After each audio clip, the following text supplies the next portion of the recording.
Hey, welcome back to NAHMA. For those of you who are new here, NAHMA is an inclusive yoga space. We create videos specifically for seniors and for yogis who are differently abled so that a whole range of people can participate in exercise. So our classes tend to be a little bit gentler and a little bit slower and with a lot of explanation. So thank you for joining us. Today's video was actually a request.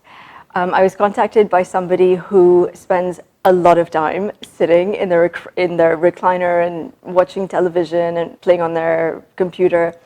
And they asked if I could give them some tips to fix a hunchback, basically, that they were developing. So challenge accepted. And if you're curious, please keep watching. Okay, so first things first.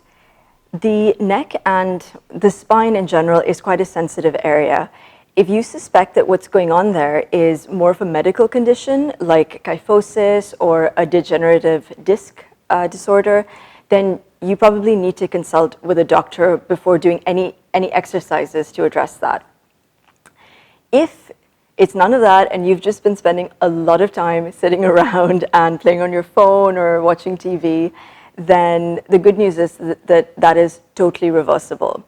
So what you need to know is that if you've been slouching a lot, probably what's happened is your abdomen and your neck and your back muscles have probably become a bit weak because you haven't been using them to really sit up tall. And also, if you've been slouching forward, your neck and back muscles have probably become overextended because you're sort of giving into gravity and hunching. And as a result, the muscles in the front of your body, so your chest and your shoulders, have probably contracted to compensate for what's going on back here. So I'm going to give you 3 stretches and 3 exercises to address all of that. And hopefully we'll have you, elegant like a gazelle in no time. So, okay, let's get into it. Okay, stretch number 1 is deceptively simple. This is all it is. However, I want you to put a little bit of work into it so that your stomach muscles and your back muscles start to activate a bit. So most of us can sort of just throw our hands up in the air. But before you do that, I want you to take your thumbs and start to feel around for the end of your rib cage. So it's this bony protrusion which kind of goes at a diagonal, and you'll find it about 4 finger lengths above your belly button. So just take your thumbs and feel around for that. And when you find that indentation, just keep your thumbs there. Now I want you to soften your knees and stand up straight, or if you're sitting in a chair, just sit up straight. Now, I want you to imagine that you are moving your rib cage away from your belly button. So you can use your fingers to actually guide this. I'm taking my fingers, my pointer finger and my thumb, and I'm physically spreading my ribs away from my belly button. So I'm actually like lengthening the trunk of my body. And as you do this, you should start to feel more of an activation in your belly muscles and in your back. So you might have thought that you were sitting up or standing straight a few moments ago, but when you do this, you sort of realize what you've been missing. You realize the full potential of the stretch in your abdomen. Okay, so once you've got this motion going on, now I'm going to give you a side view. Now you can start to bring your hands up to the sky. You can spread your fingertips wide. You can soften your knees a little bit. And once your hands are reaching up long and high, can you start to move them back in space a little bit? So this was a stretch, and now you're also turning it into a little bit of a back bend. So you should get a really lovely stretch through this latissimus dorsi muscle, I think that's correct, and the pectoralis major. And you're going to stay in this stretch for at least 10 breaths if you can manage it, and 20 breaths eventually is ideal. Excuse the wardrobe change. It is 40 degrees outside today. It is so hot. I needed something airy. Anyway, For the second stretch, you just need a little bit of wall space. And you're going to come standing alongside the wall, or you can, if you're doing this seated, you can just bring your chair. You can come seated alongside the wall. And you're going to reach your arm out fully, and you're going to have your palm pressed firmly against the wall. So that's how far away you want to be. Now you're going to take the leg that's furthest away from the wall, and you're going to step it out. So your toes are coming at about a 45-degree angle. Now, to activate the stretch, you're going to take your abdomen and you're going to twist it away from the wall. So your chest and your belly are moving in the same direction as your toes. And once you do that, you should start to feel a pretty deep stretch in all this connective tissue running along your arm. And you should also feel a really nice opening along this pectoralis major muscle. So just keep your hand pressed into that wall. Keep your arms straight and keep turning away from the wall as you do that. You're going to stay here for at least 10 breaths, ideally 20. Maybe you can work your way up to that. And then when you're done on this one side, you're just going to turn over and move that stretch into the opposite side. So you're going to reach that hand out, press it against the wall, step that outer leg out, and then twist away again for 10 to 20 breaths. So for stretch number 3, you are going to need a rolled up yoga mat, or you can use a rolled up towel, like a really large beach towel. If you don't have a yoga mat, it works just as well. So you're going to come lying down. You can do this on a firm mattress or on the floor. And you're going to just place your rolled up yoga mat down. And then you're going to come lying down. This is a lovely supine stretch. It's a heart opener. Now, you're going to feel on your back for that scapula muscle. So there are those rounded muscles that kind of protrude if you hug yourself. And if you feel around, you should locate those fairly easily. You are going to put the yoga mat at just underneath your scapula muscles. Or, just play around with it. It's basically going to go somewhere around your mid-back.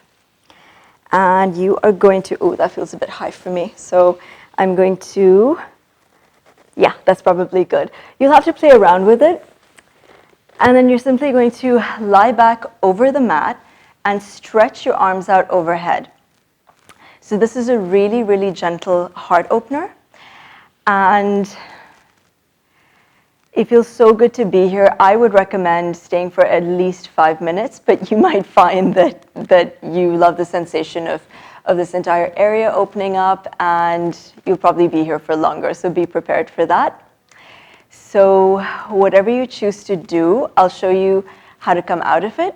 So you're just going to, oh, and one more thing. If your lower back is giving you problems, in this position, I would recommend bending your knees and placing the soles of your feet on the floor, and then having your knees just sort of fall in towards one another. So that takes the legs completely out of the equation, and it allows the lower back to settle down a little bit more. And then when you've had enough to come out of this pose, you're simply going to roll to the side, and then bring this top hand to the ground, and just press yourself up. And that's it. So exercise number 1 gets the award for cutest name. These are called wall angels. If you've been in a country where it snows a lot, you'll have seen little kids lying in snowbanks and basically making this motion with their arms and legs. They're called snow angels. So we're going to do something similar today. I'm going to show you against a wall, but if you would prefer to do it on the floor, on a carpet or on a firm mattress, you can totally turn them into bed or floor angels. That's very cute as well. So what you're going to do in this exercise is come with your back flat against the wall. Now, I want you to notice something. Your back, your lower back naturally curves away from the wall because our back has natural curves in it. We want to start training our back muscles, the little muscles in our back that might have gone slack over the years. So we are actually going to remove that curve so that our entire back can be flush against the wall. So how to do that? you're just going to walk your feet forward and start to sit back against the wall. It's like you're sitting in a chair. So that's about right for me.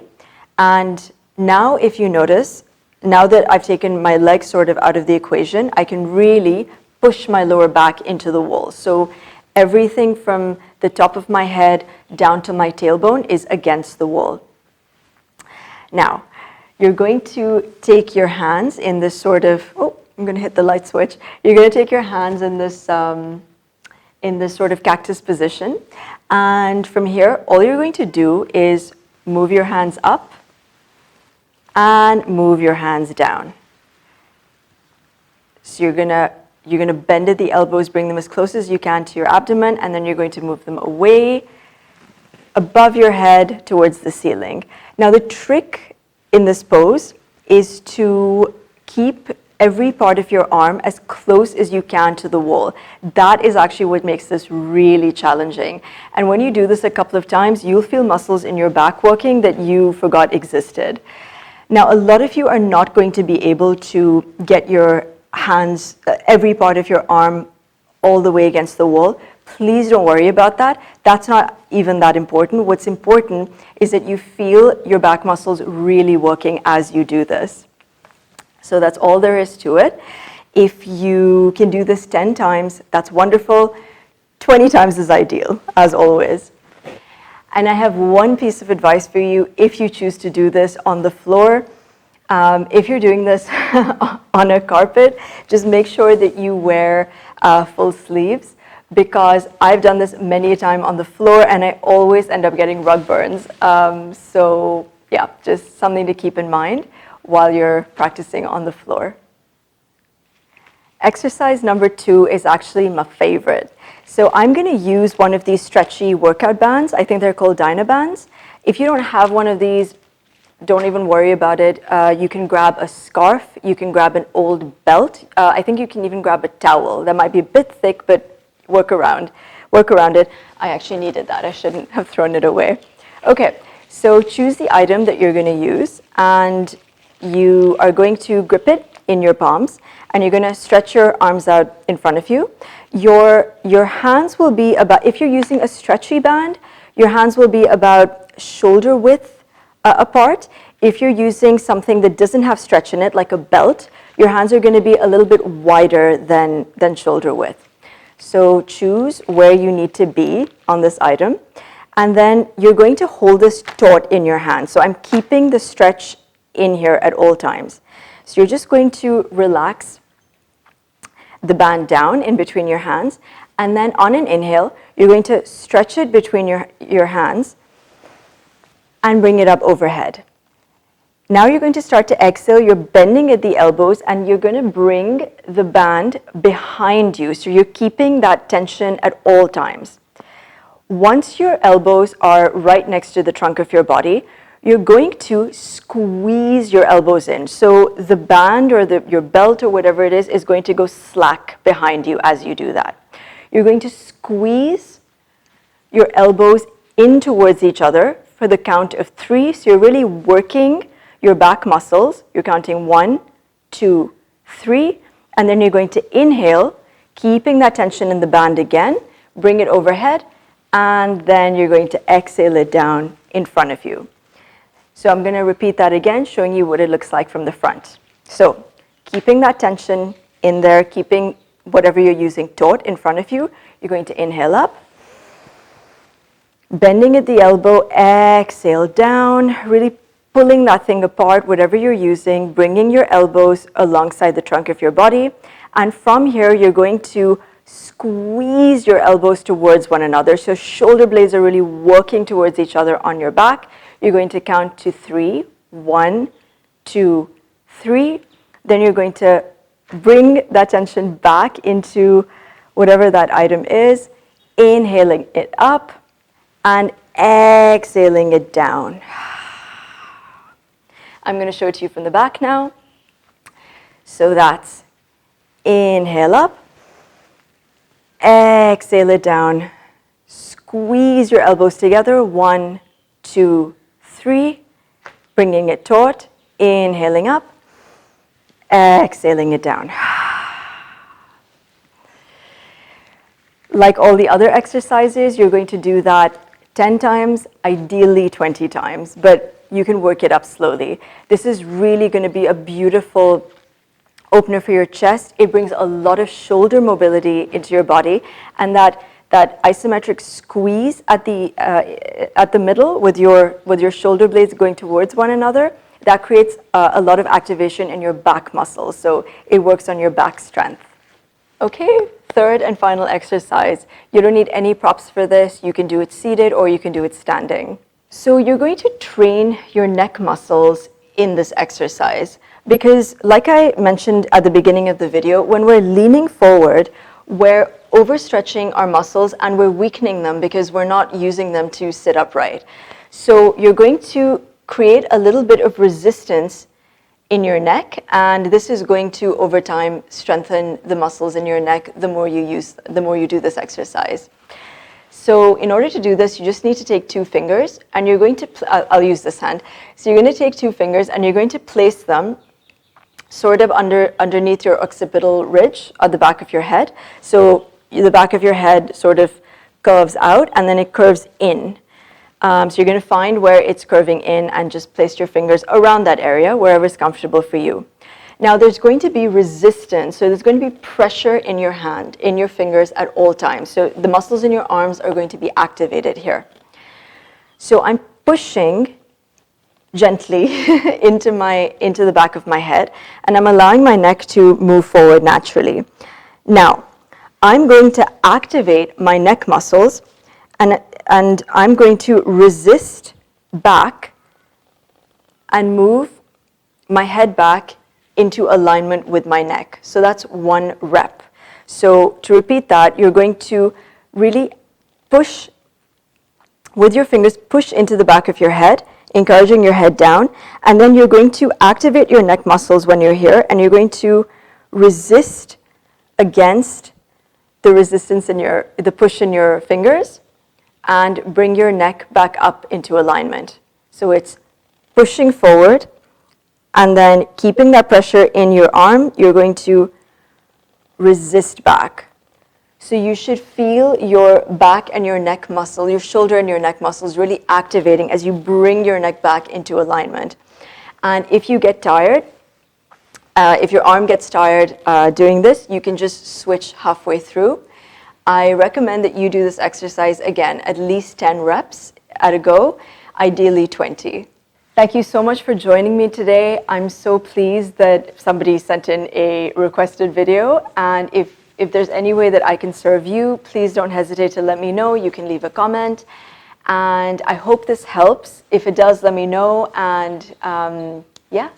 Until next time, please take care of your posture, and I will see you in the next video. Bye.